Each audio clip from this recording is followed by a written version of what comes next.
Most people get this wrong. They think premium credit cards are just about flashy perks.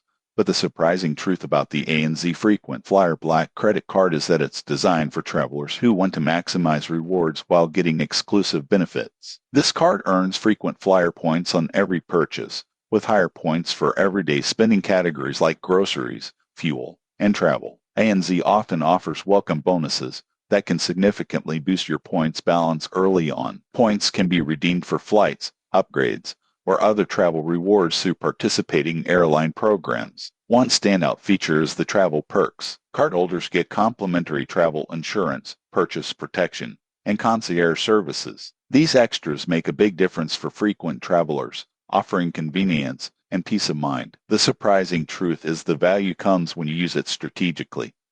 While the annual fee is higher than standard cards, if you consistently use it for travel and everyday spending, the points earned can easily outweigh the cost. Additionally, ANZ provides exclusive access to airport lounges and partner offers, which enhances your travel experience. However, it's important to note that eligibility requirements are stricter. You'll need a good credit score and a stable financial history to apply successfully. For those who meet the criteria, it's a solid way to maximize travel rewards while enjoying premium benefits. In conclusion, the ANZ Frequent Flyer Black credit card is ideal for frequent travelers who want to earn points quickly and access exclusive travel perks. Used wisely, it's more than just a card, it's a tool to enhance your travel lifestyle. Subscribe for more credit card reviews and tips to make the most of rewards and benefits.